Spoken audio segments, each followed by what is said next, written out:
हरिओम. उपदेशसार ग्रंथाच्या 18व्या भागात सगळ्यांचं स्वागत. प्रथम प्रार्थना म्हणूया. ओम सहना भवतु सहनौ भुनक्तु सह वीर्यं करवावहै तेजस्विनावधीतमस्तु मा विद्विषावहै. ओम शांति शांति शांतिः. ब्रह्मानन्दं परमसुखदं केवलं ज्ञानमूर्तिं द्वन्द्वातीतं गगनसदृशं तत्त्वमस्यादिलक्ष्यम् एकं नित्यं विमलमचलं सर्वदी साक्षिभूतं भावातीतं त्रिगुणरहितं सद्गुरुं तन्नमामि. आज सुरुवातीला आपण ध्यानयोगातले आधीचे जे 2 श्लोक पाहिले, म्हणजे श्लोक नंबर 11 आणि 12, ते आपण म्हणू आणि मग तसं थोडक्यात आढावा घेऊन मग त्याचा संदर्भ घेत आपण पुढच्या श्लोकाला सुरुवात करू. वायुरोधनालीयते मनः जालपक्षिवद्रोधसाधनं चित्तवायवश्चित्क्रियायुताः शाखयोर्द्वयी शक्तिमूलका. तर ह्या 12व्या श्लोकात प्राण आणि मन ह्या एकाच शक्तीपासून म्हणजे प्रकृतीपासून निर्माण झालेल्या 2 शाखा आहेत हे आपण पाहिलं. ही प्रकृती म्हणजे सत्व रज तम ह्या 3 गुणांनीही युक्त असते आणि निर्विकार ब्रह्मात जेव्हा सृष्टीच्या निर्मितीचा संकल्पामुळे विकार निर्माण होतो तेव्हा प्रकृतीमधील हे 3 गुण जे साम्यावस्थेत असतात ते त्याची साम्यावस्था ढळते, त्याच्यात चलबिचल खळबळ निर्माण होते आणि मग प्रथम आकाश तन्मात्रा निर्माण होते. आकाश तन्मात्रेपासून वायू, वायूपासून तेज, तेजापासून जल, जलापासून पृथ्वी अशा 5 तन्मात्रा क्रमाक्रमाने उत्पन्न होतात आणि या 5 तन्मात्रांच्या ठिकाणी असलेल्या सत्वांशांपासून म्हणजे या 5 ठिकाणी असलेल्या सत्वगुणाच्या अंशापासून मनाची उत्पत्ती होते आणि म्हणून मनात ज्ञानशक्ती असते. कारण ज्ञान हा सत्वगुणाचा प्रमुख धर्म आहे. याच पद्धतीने पंचतन्मात्रांच्या राजसिक अंशांपासून सामूहिकपणे प्राणांची निर्मिती होते आणि क्रियाशीलता हा रजोगुणाचा मुख्य धर्म आहे. त्यामुळे प्राणांमध्ये क्रियाशक्ती असते. म्हणून प्राण आणि मन हे त्रिगुणात्मक प्रकृती या एकाच शक्तीपासून निर्माण झालेले असल्यामुळे दोघांच्यामध्ये घनिष्ठ संबंध आहे आणि एकाच्या नियमनाने दुसऱ्याचंही नियंत्रण होतं. हे आपण 11व्या श्लोकात पाहिलं की वायुरोधनात मनः लीयते म्हणजे प्राणायामाने मन लय पावतं म्हणजे मन शांत होतं. मात्र प्राणायाम हा मन शांत करण्याचा तात्पुरताच उपाय आहे. प्राणायाम थांबवला की मन पुन्हा पूर्वीप्रमाणेच अस्थिर होतं आणि साधकाला त्रास द्यायला सुरुवात करतं. पण योग साधनेसाठी आपल्याला चित्ताची प्रगाढ शांतता किंवा स्थिरता ही आवश्यक आहे. आपण पहिली योगाची व्याख्या बघितली पतंजली मुनींनी केलेली, योगश्चित्तवृत्ती निरोधा. या व्याख्येनुसार फक्त चित्तवृत्तींचा तात्पुरता निरोध काही कामाचा नाही आहे. त्याच्याकरता काहीतरी लॉंग टर्म सोल्युशन पाहिजे, दीर्घ काळाकरता किंवा कायमस्वरूपी उपाय पाहिजे.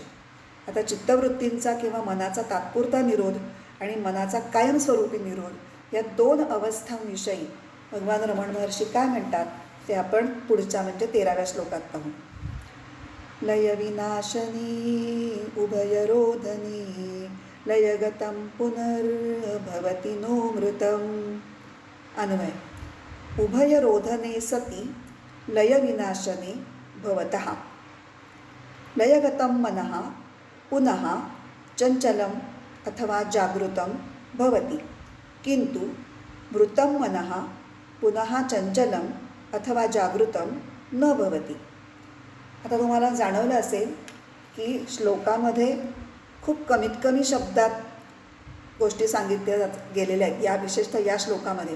त्यामुळे त्या श्लोकाचा अर्थ लावण्यासाठी बरेच आपल्याला बाहेरचे शब्द त्याच्यामध्ये घातल्याशिवाय त्याचा आपल्याला सलग अर्थ हा लागणं खूप अवघड आहे. आता आपण त्याचा आधी एक सलग अर्थ सांगते. उभयरोधने म्हणजे उभय या शब्दांनी 2 किंवा दोघे. आता हे कोण दोघे आहेत ते आपण नंतर बघूया. दोघांच्या निरोधाने म्हणजे उभयरोधने म्हणजे दोघांच्या निरोधाने किंवा दोघांचं नियंत्रण केलं असताना लयविनाशने म्हणजे लय आणि विनाश. तर कोणाचा लय? मनाचा. कोणाचा विनाश? मनाचा होतात. म्हणजे दोघांच्या निरोधाने मनाचा लय आणि मनाचा विनाश हे होतात. लयाला गेलेलं मन पुन्हा जागृत होतं, पण नष्ट झालेलं मन पुन्हा कधीही जागृत होत नाही. आता आपण थोडं सखोल बघूया. उभय या शब्दाने प्राण आणि मन या दोघांचा निर्देश केलेला आहे. आता पहिल्या ओळीच्या अन्वयामध्ये क्रमशः असा अजून एक शब्द घालून अर्थ करावा लागतो. क्रमशःचा अर्थ काय असतो? अनुक्रमे. आता हा शब्द घातल्यानंतर असा अर्थ होतो की प्राणांचा निरोध केला असता मनाचा लय होतो आणि मनाचा निरोध केला असता मनाचा नाश होतो. प्राणांचा निरोध केला की मनाचा लय होतो म्हणजे मन तात्पुरतं काही काळाकरता शांत होतं. ही गोष्ट आपल्याला 11व्या श्लोकात महर्षींनी यापूर्वीच सांगितलेली आहे. आता या श्लोकात अजून 2 नवीन शब्दांची भर पडलेली आहे. ते शब्द आहेत मनोनिरोध आणि मनोनाश. हे सरळ सरळ दिसत नाहीत बरं का तिथे. ते आपल्याला संदर्भावरून लक्षात घ्यावे लागतात. लयविनाशने ह्याच्यामध्ये ते लपलेले आहेत. लयविनाशनामध्ये जे विनाशन हा शब्द आहे तो म्हणजे मनोनाश आणि उभयरोधनेमध्ये रोधन शब्द आहे तो एकदा प्राणाला लावायचा आणि एकदा मनाला लावायचा. प्राणरोधन आणि मनोरोधन किंवा मनोनिरोध. तर मनोनाश म्हणजे काय? तर मन नष्ट करणं म्हणजे मन कायमचं शांत करणं. आणि मनोनाश करण्याचा उपाय काय? तर मनोनिरोध. आता मनोनिरोध म्हणजे मनाचं विशिष्ट प्रकारे नियंत्रण करणं. पण हा कसा केला जातो हे या श्लोकात महर्षींनी सांगितलेलं नाही आहे. ते पुढे 14व्या श्लोकामध्ये आपल्याला सांगणार आहेत. तेव्हा हे एक्झॅक्टली मनोनिरोध म्हणजे काय करायचं हे आपण या श्लोकापर्यंत बाजूला ठेवूयात. पुढच्या श्लोकामध्ये आपण त्याचा विचार करूया. आता गेल्या म्हणजे 12व्या श्लोकातनं आपण कसं शिकलो की प्राण आणि मन हे एकाच मूळ शक्तीतून निर्माण झालेले असल्यामुळे प्राणांच्या निरोधाने मनही नियंत्रणात राहते, ज्याला मनाचा लय म्हटलं आहे. पण ही तात्पुरती अवस्था आहे. जणू काही मन काही काळाकरता झोपी गेलेलं आहे. आता झोपी गेलेला माणूस हा जसा झोपलेल्या अवस्थेत निश्चल शांत असतो, पण जागा होताच तो पुन्हा हालचाल करायला लागतो. त्याचप्रमाणे प्राणायामानं शांत केलेलं मन हे प्राणायाम थांबवल्यानंतर पुन्हा जागं होऊन चळवळ करू लागते. मात्र मनोनिरोधाने नियंत्रणाखाली आणलेलं मन हे मात्र कायमस्वरूपी शांत होतं, म्हणून त्याला मृत व्यक्तीची उपमा दिली. आता मृत व्यक्ती ज्याप्रमाणे मरणानंतर कायमची झोपते आणि कुठलीही हालचाल करत नाही कधीच, त्याचप्रमाणे मनोनिरोधाच्या सहाय्याने नष्ट झालेलं म्हणजे मृत झालेलं मन हे कायमस्वरूपी शांत होतं आणि पुन्हा पुन्हा जागं होऊन ते योगसाधकाला विचलित करत नाही. अशा प्रकारे या श्लोकात मनोलय आणि मनोनाश या 2 अवस्था महर्षींनी सांगितल्या. आता इथे बऱ्याच जणांना प्रश्न पडला असेल की आमचं मनच जर नष्ट झालं तर आम्हाला विषयांचं ज्ञान कसं होणार? आम्हाला आमच्या अनुभवांचं स्मरण कसं होणार? म्हणजे आमचं व्यावहारिक जीवन कसं चालणार? कारण या 2 गोष्टींवर तर आपला व्यवहार चालतो सगळा दैनंदिन जीवन. मग अशी भीती उत्पन्न होऊन मग मनोनाशाची इच्छाच होणार नाही आणि कोणी मनोनाशासाठी प्रयत्नही करणार नाही. मग आपल्या योग साधनेचं काय? आपलं चित्त पूर्ण शांत कसं काय होणार? तर म्हणून या मनोनाशासंबंधी थोडासा वेगळा विचार आपल्याला करायला पाहिजे. त्याच्यासाठी असं समजून घेऊया की मन हे 2 प्रकारचं आहे. आपले सगळे इंद्रियांच्या मार्फत विषयांचं ग्रहण करणं, त्यांना ओळखणं आणि त्या अनुभवांचं स्मरण ठेवणं हे एका मनाचं कार्य आहे. ह्या मनाला म्हणायचं वस्तुनिष्ठ मन किंवा ऑब्जेक्टिव्ह माइंड. तर हे जे मन आहे ना ते काही आपल्या समस्येचं कारण नाही आहे, त्यामुळे त्याचा नाशही करण्याची गरज नाही आणि तसं अभिप्रेतही नाही आहे या श्लोकामध्ये. त्यामुळे मनोनाशाला घाबरण्याचं काहीच कारण नाही. पण आता पुढे जाऊ. विषयांचं ज्ञान होईपर्यंत या पहिल्या मनाचं कार्य होतं आणि त्याच्यानंतर दुसऱ्या मनाचं कार्य सुरू होतं. ते काय होतं? ते दुसरे मन जे ग्रहण केलेले विषय आहेत त्यासंबंधी अनेक प्रकारचे संकल्प विकल्प करू लागतात. आता संकल्प विकल्प ही अगदी एक पारिभाषिक संज्ञा आहे. त्याचा अर्थ सांगते. संकल्प विकल्प म्हणजे आवड, नावड, इच्छा, ममत्व इत्यादीच्या भावना ग्रहण केलेल्या विषयाशी आपण जोडतो. मला हे आवडतं, हे आवडत नाही, हे माझं आहे, हे मी तुला देणार नाही. किंवा दुसऱ्याच्याकडे एखादी गोष्ट आहे, अरे ती माझ्याकडे नाही आहे, ती मला पाहिजे. हे जे काही कामना उत्पन्न करणारं, विषयांशी तुम्हाला आसक्त करणारं असं जे मन आहे त्याला म्हणायचं प्रोजेक्टिव्ह माइंड किंवा प्रक्षेपक मन.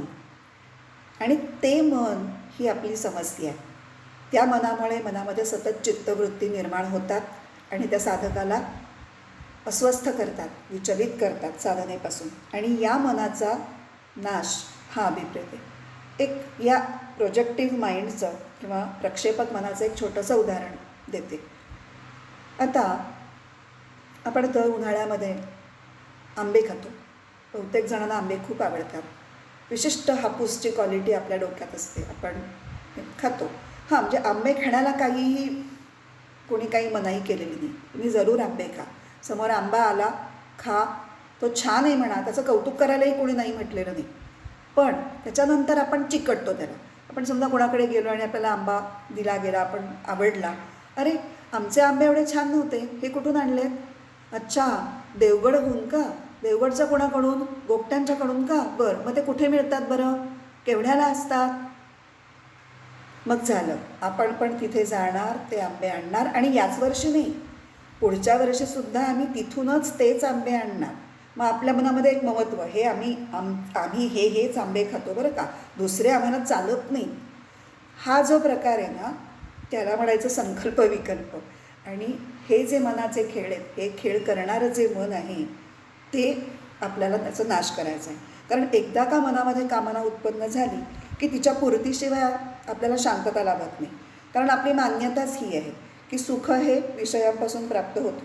त्यामुळे विषयांचं असणं किंवा नसणं हेच सदैव आमच्या सुखदुःखाचं कारण होतं. म्हणजे आम्हाला पूर्वी आंबा खाऊन आनंद व्हायचा, पण आता आम्हाला गोगट्यांचाच आंबा खाऊन आनंद होतो किंवा देसायांचाच आंबा आम्हाला लागतो. दुसरा आंबा समोर आला तर आम्हाला आनंद होत नाही. म्हणजे त्याच्यामुळे आम्हाला दुःख होतं की अरे आम्ही गेलो पण तोपर्यंत ते आंबे संपलेच होते, आम्हाला मिळालेच नाहीत हवे ते. म्हणजे आंबा मिळूनसुद्धा आपल्याला दुःखच मिळतं. आंबा फक्त गोगट्यांचा किंवा देसायांचा, देवगडचाच मिळाला तर आम्हाला आनंद होतो. कारण आपलं काय, सुख हे विषयांमध्ये असतं ही पक्की धारणा झालेली आहे. पण सुख हे आपण मागे पाहिलं आहे, सुख हे खरं तर आत्म्याचं स्वरूप आहे. पण मनुष्याला आपल्या सुखस्वरूपाचं अज्ञान असल्यामुळे तो विषयांच्या सुखाचा शोध घेतो आणि त्यामुळे अशा प्रकारच्या वेगवेगळ्या समस्या निर्माण होतात आणि तो दुःखी होत जातो. तर मनाच्या लय अवस्थेमध्ये विषयांचं ग्रहणच नसतं. त्यामुळे एक प्रकारचा शांतीचा अनुभव आपल्याला येतो, पण तो तात्पुरता असतो. कारण प्राणनिरोधामुळे स्वस्वरूपाचं अज्ञान काही नष्ट होत नाही. विषयांचं ग्रहण थांबतं म्हणून शांती आल्यासारखी वाटते. पण जेव्हा मन नष्ट होतं तेव्हा, आता मन नष्ट होतं म्हणजे काय होतं, तर स्वस्वरूपाच्या अज्ञानाचा नाश होतो. ज्या मनाने आपण व्यवहार करतो त्या मनाचा नाश नाही बरं का, हे अगदी पक्क नीट लक्षात ठेवा. तर स्वस्वरूपाच्या अज्ञानाचा नाश म्हणजेच मनोनाश. आणि मग आत्मज्ञानानंतरची मनाची स्थिती कशी असते? जळालेल्या दोरीप्रमाणे असते. म्हणजे अशी दोरी खाली पडली आहे आणि त्याला आग लागून ती तिथल्या तिथे जळाली, तर ती लांबून ती दोरी दिसते, पण त्याचा काही उपयोग आहे का? जर जाऊन तुम्ही उचलायला गेलात, हात लावायला गेलात तर त्याची सगळी राख हातात येते, ती बांधायला उपयोगाला येत नाही. तसंच एकदा स्वस्वरूपाच्या अज्ञानाचा नाश झाला म्हणजे अज्ञानी मनाचा नाश झाला, ह्या प्रोजेक्टिव्ह माइंडचा, की मग काय होतं, विषयांची आसक्ती जी आपल्याला बांधून टाकते संसारामध्ये, तर ही जी दोरी आहे मनाची, ती एकदा जळाली की ती आपल्याला विषयांशी बांधून घालायला उपयोगी पडत नाही. म्हणजे आपण सुटू शकतो आपल्या बंधनामधून. आणि एकदा का अज्ञान नष्ट झालं की मग ते पुन्हा परतून येत नाही. त्यामुळे हे समस्या उत्पन्न करणारं अज्ञानी मन हे नष्ट झालं की पुन्हा आपण विषयसुखाच्या भ्रांतीमध्ये फसत नाही. मग अशा ज्ञानी व्यक्ती जगामध्ये राहतात आणि त्या सगळ्या वस्तूंचा आनंदही घेतात, पण त्याच्यामध्ये गुंतत नाही. आपल्याला कुठेही तुम्ही काही आनंद घेऊ नका, विषयांचा उपभोग करू नका असं अपेक्षित नाही आहे, पण ते तिथल्या तिथेच राहायला पाहिजे. मी आत्ता आंबा खाल्ला, मला आंबा आवडला, छान, मी खूप खुश आहे, मग मला हाच पुढच्या वर्षी पण मिळेल का, ही चिंता जर त्याच्यापुढे उद्भवली नाही तर आंबा खाण्याला काहीही कोणीही अडवलेलं नाही. आंबा हे मी उदाहरण सांगते. ज्या ज्या गोष्टींमध्ये आपण अडकलेलो आहोत हा आपला आपला आपण विचार करायचा की कुठे कुठे आपण किती किती अडकलो आहे आणि त्याच्यातनं सुटण्यासाठी आपण कसा विचार केला पाहिजे. आता हा मनाचा नाश हा कसा करायचा हे आपल्याला पुढच्या श्लोकामध्ये शिकायचं आहे. पण सध्या आपण हे सगळं आत्ता सांगितलेल्या गोष्टी लक्षात ठेवून पुन्हा एकदा हा 13वा श्लोक म्हणूया. लयविनाशनी उभयरोधनी लयगतं पुनर्भवति नो मृतम. तर आपण इथे आता प्रार्थना म्हणून थांबूयात आणि पुढच्या भागामध्ये मनाचा नाश कसा करायचा हे कसं सांगितलं आहे ते आपण शिकूया.